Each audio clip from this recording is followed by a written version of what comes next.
I think the most important lesson to learn from the whole PulseChain, PulseX, and Hex debacle with what's going on is that I actually made many videos last year and I was basically crucified because this was before the launch, I had a 50x day one sack PulseX price target. And I was basically spat on and crucified by the community.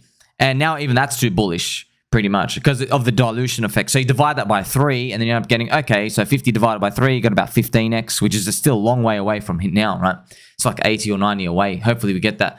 But when we're looking at it, you got to remember that the expectations and the range of values were there. We just did not know how we were going to get there. So you're watching the PulseChain community pretty much have to wrestle mentally with the fact that their 250x average day one sack price target, which is what everyone expected. The average crowd, friends, expected around 250 to 500x range from day one sack. That was everybody, okay? So, a lot of people expected 1000x from day one sack. Many people expected 200x. So it's around 250 to 500, okay?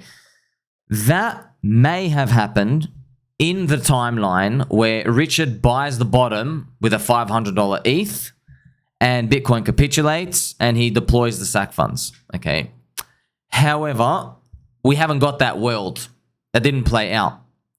See, I had the expectations of the target. I didn't know his plan back then. I just thought I don't think we're going to flip ETH, man. I don't think we're going to flip ETH. We're a copycat of ETH. We're not going to flip it. And it was very, very controversial back then, but it was very obvious to 99.9% of the crypto industry, okay? So what ends up happening is instead of having the $600 million sack funds, instead of them buy $500 ETH, he has to FOMO buy $3,800 ETH. So Richard Hart, instead of having 1.2 million Ethereum, he only has 170,000 for the sack funds. So he has 84% less. So around 85% less ETH, right, in these sack funds. Pretty much from what he was expecting. So you could think of that as wait a minute, does that mean the crowd, now friends, that's what the crowd is, that's why everyone's upset. Okay, when people talk to me, they go, oh, you're emotional, this, no, I know they're talking about themselves.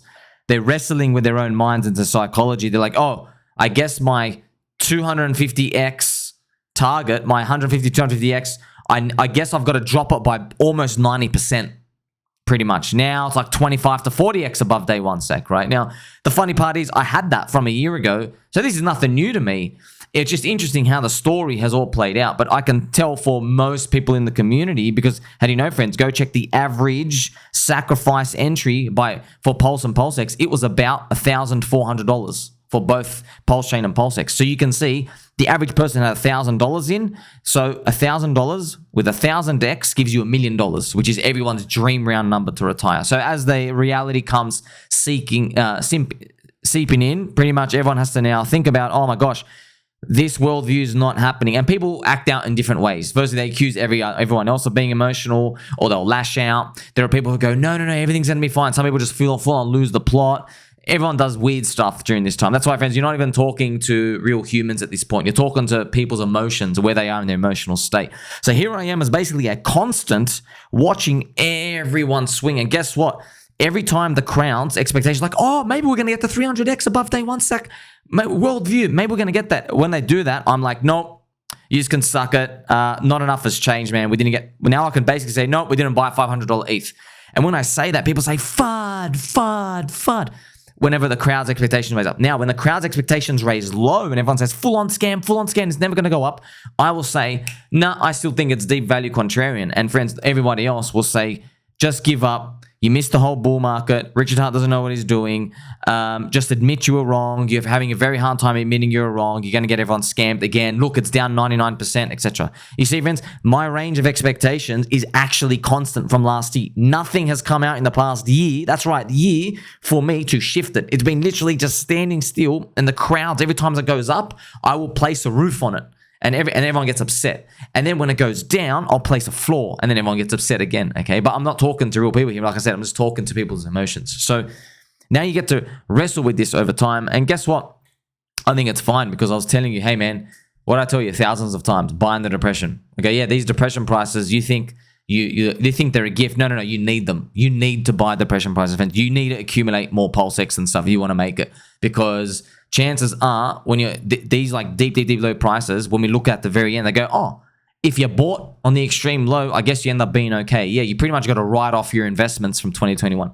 But friends, that's life, man. I know it sucks, but you just have to admit, man, we got in with too much euphoria. That's it. Friends, now you know, don't ever join anything when there's $1 billion of money with it. Even like hundreds of millions of dollars. Don't ever join anything. I don't care what it is, okay?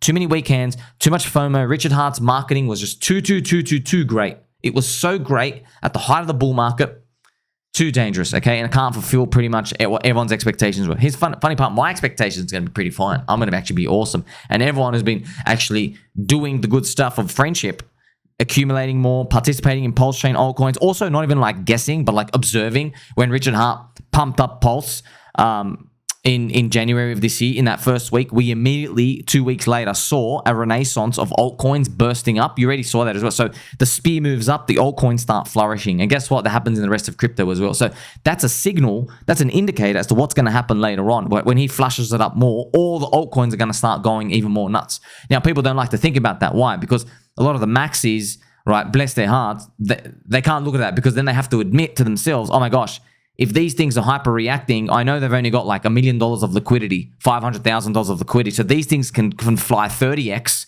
when PulseChain does like a 5x. Okay. And then they have to wrestle with their minds that if their worldview of Pulse doing 300x from today occurs, if that worldview occurs, that means they are admitting all the altcoins on PulseChain will do a 1000x. Everything does a 1000x, pretty much. Okay, which is, they know that's not going to happen. That never happens, right? So they know something's got to give. Maybe it's that lower worldview. Okay, so that's pretty much what everyone's been wrestling with, and everyone's going to come out on the other side. Okay. Unfortunately, though, friends, if you got your crappy little $5,000, you're not retiring. Okay, anytime soon. You have to take more risk. You have to do more research. You have to go into PulseChain altcoins. You have to find out stuff that's leverage on the ecosystem. You have to. Okay, you have to. And guess what? I'm pretty much the only person saying it, because what do PHEX maxis want? And everyone else who was a maxi in one coin, don't worry. We're going to do a 500x here. Your little $2,000 is going to be fine. Okay, man. Okay, friends, I hope it happens. But hey, I'm not taking any chances. Are you? Catch you soon.